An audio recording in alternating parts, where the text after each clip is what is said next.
Alright, Marcus, as promised early on in tonight's show, I told you guys I have Marcus Leal of the upcoming band from Dallas, Texas, Shattered Sun, joining me by phone here inside the ASYLUM. He is now on the phone with me here on the ASYLUM Live on BullSpikeRadio.com. Marcus, man, how you doing, dude? Doing great, Turbo, man. How you doing, man? I'm doing good, man. Thank you for taking the time out to call in. I appreciate it. I know you are busy with the schedule you guys got going on right now. Oh, yeah. We're super packed, man. But we wanted to take a little bit of time out of our schedule, to get this interview going with you, man. Awesome. I appreciate it. So why don't we start with the basics, man?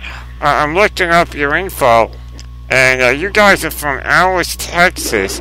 And a lot of what I've come to know over the years about parts of Texas is it's a country-based music, background around there. How did you guys end up becoming a metal band, and what's the metal scene like in Texas? Because a lot of us here think Texas, we think country and not metal. Of course, that definitely comes with our background, but we basically became a metal band, because in Dallas, there's really not too many outlets of expression, and, we definitely wanted to do everything we could. Growing up, this was always our dream, listening to Metallica and Megadeth and Pantera and all that stuff. So it was definitely something that we always wanted to do, and it's funny how it kind of all turned out, you know what I mean?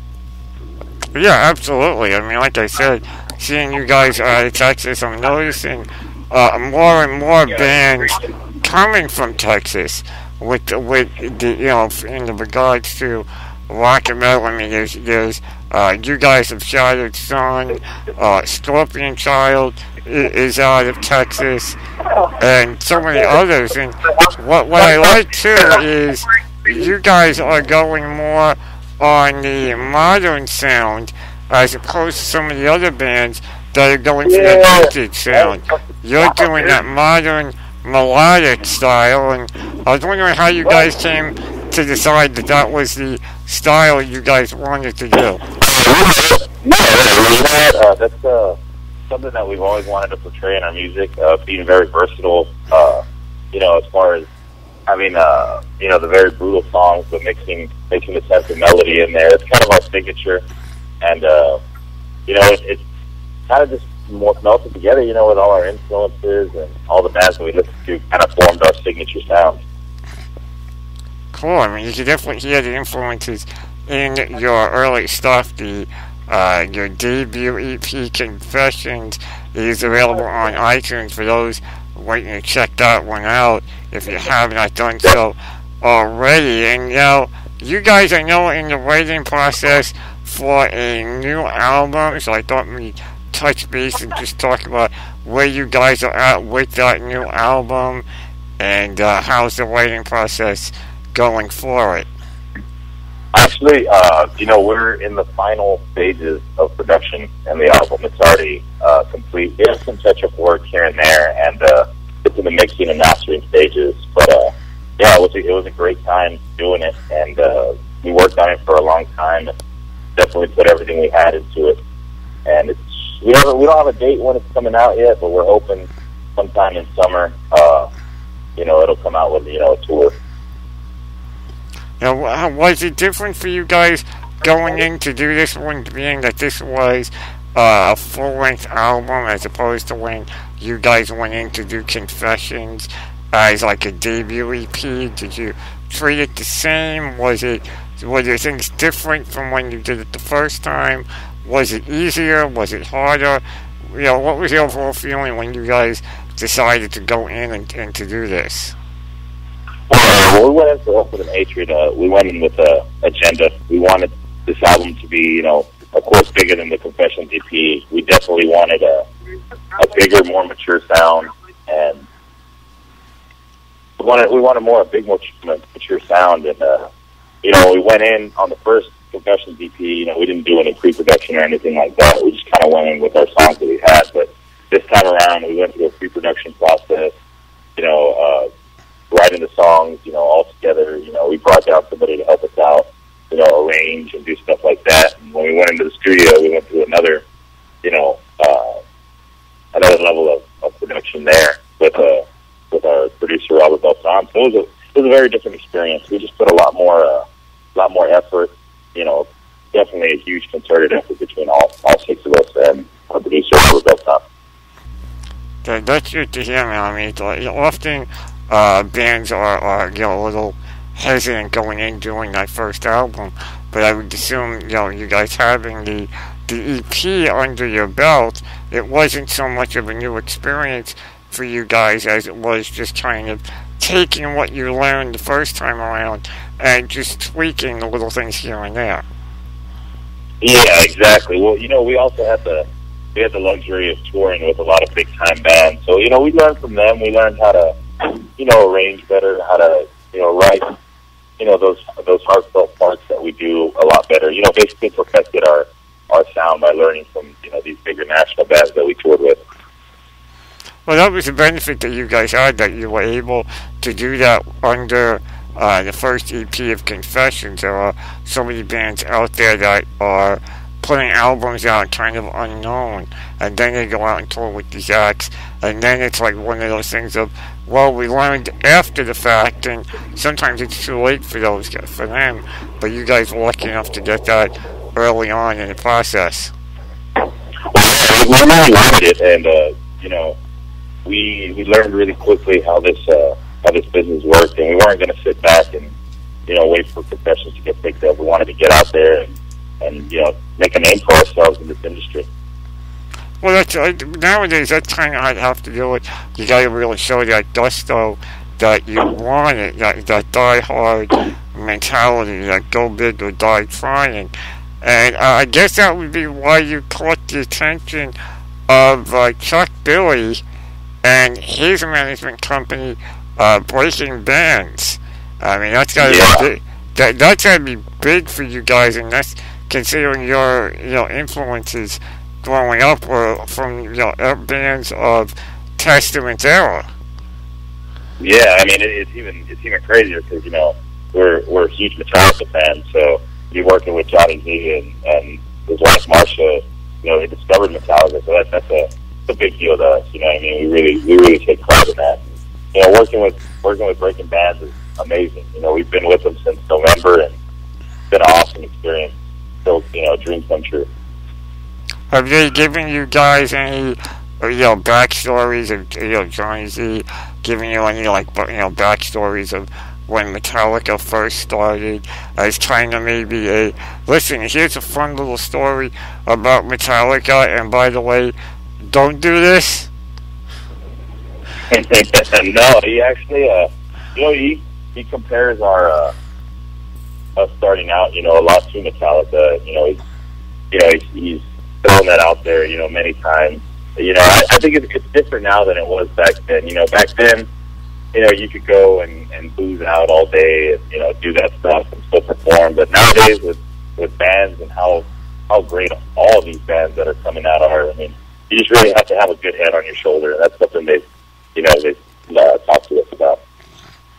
Oh, I mean, not only that, but nowadays compared to back when Metallica had started, there's so many more outlets for bands like you guys to get your music out there. I mean, you're talking about back in the day with Metallica, it was essentially everyone making cassette tapes and just making copies and giving it to everyone.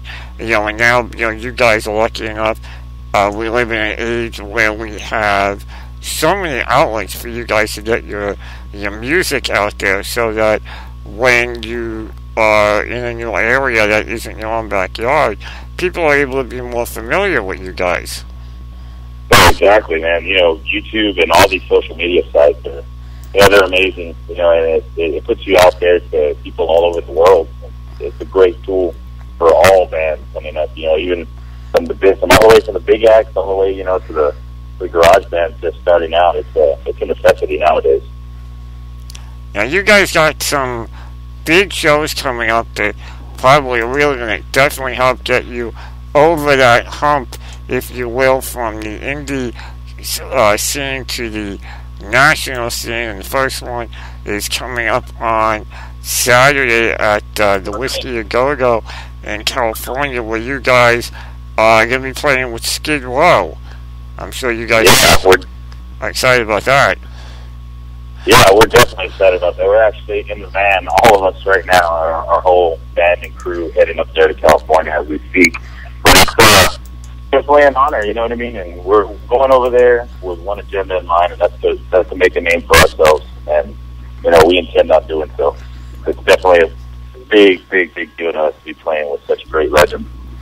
Yeah, I mean, Skid Row is the longevity of a band like Skid Row still amazes so many, especially with the way the industry tends to pick and choose things as time goes by, and you guys being with them over in such a legendary venue as well is definitely big.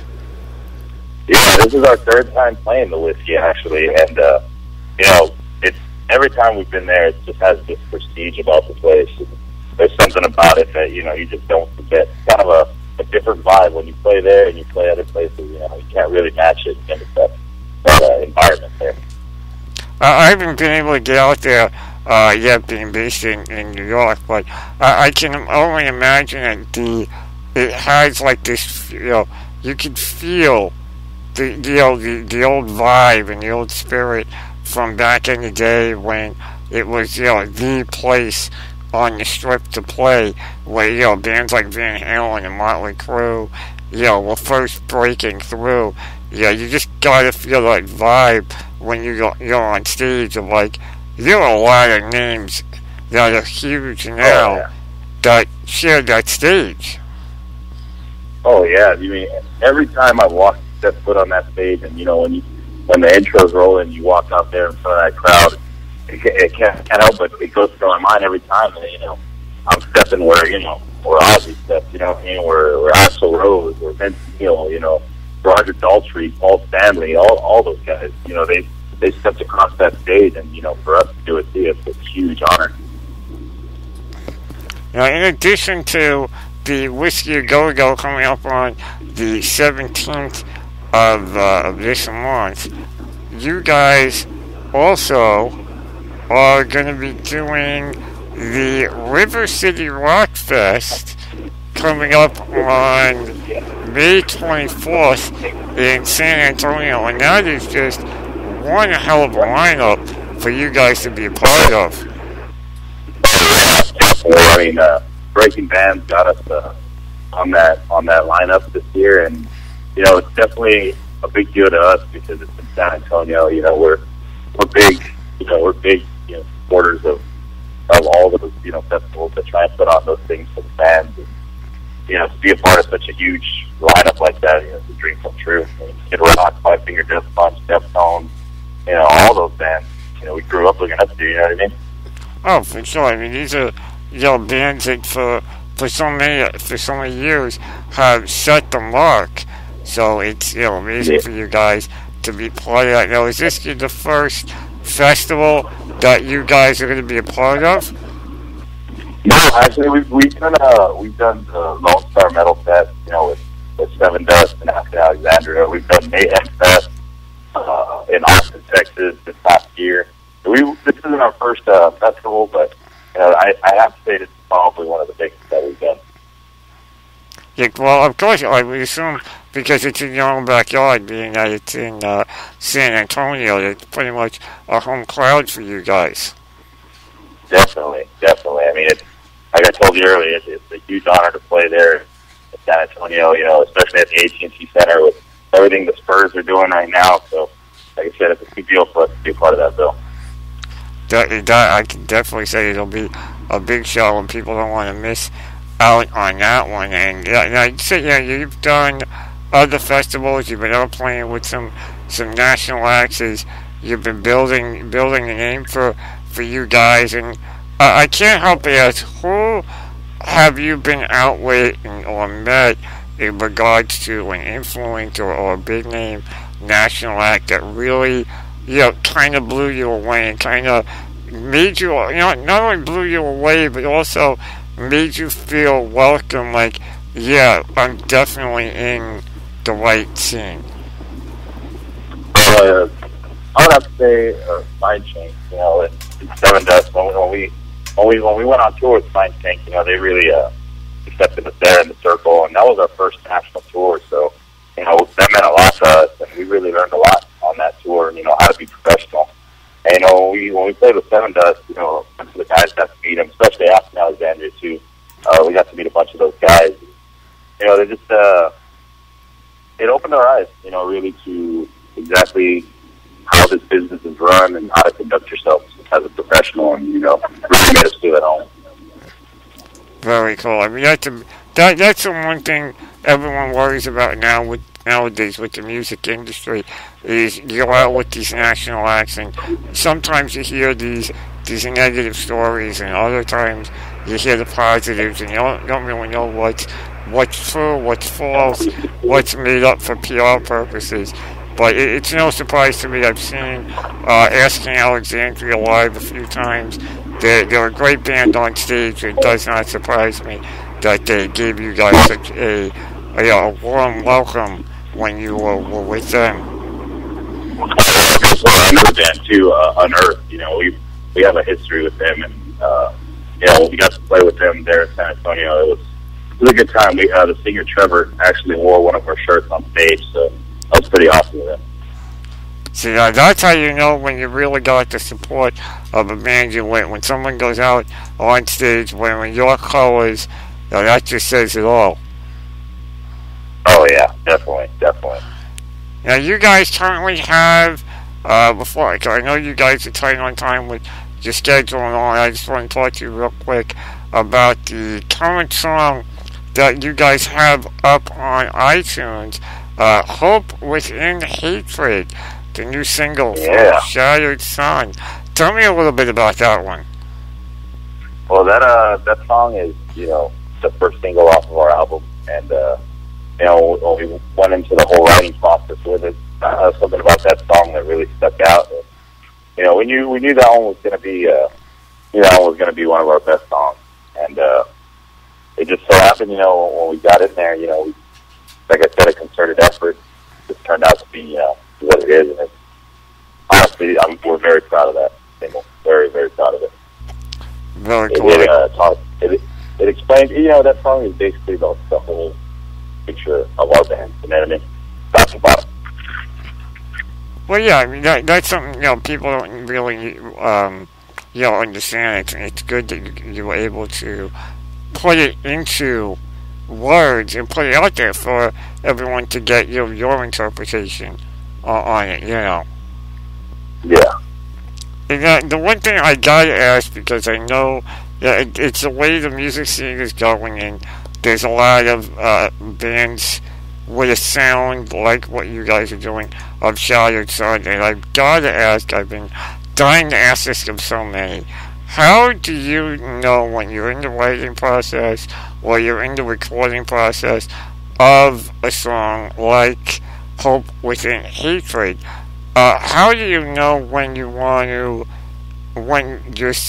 sing the vocals and when you want to do that really aggro, growling, screaming?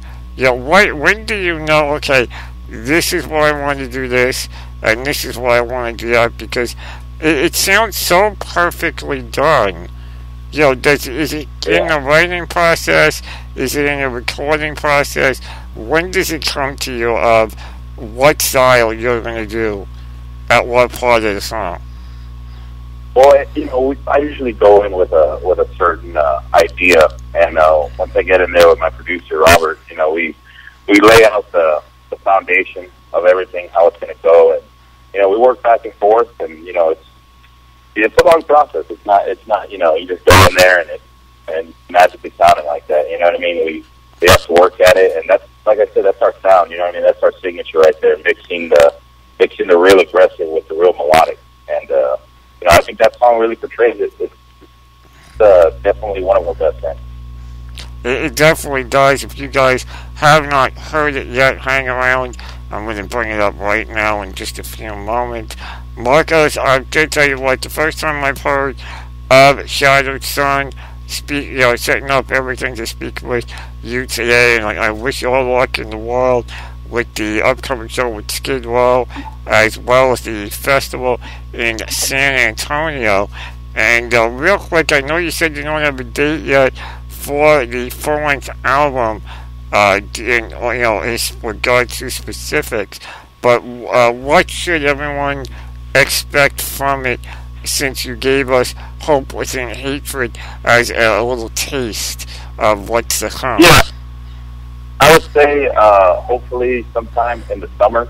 That's what we're shooting for. But we'll know something here within the next few weeks as far as an album release date and touring and stuff like that. So just keep your eyes locked to our social media sites, Facebook, Instagram, Twitter. We got a YouTube channel. Everywhere we're at on the internet, you can buy Hope Within Hatred on iTunes, CD Baby. Yeah, just keep posted, and we'll have something up here within the next few weeks. Very cool, man. We look forward to hearing the full-length album and seeing some more tour dates. Maybe I'll get lucky. You guys will roll through my area here in the New York area, and we'll get to meet up, and I get to catch you guys live. Definitely. We hope to get up there soon, man. Definitely want to get up to New York soon.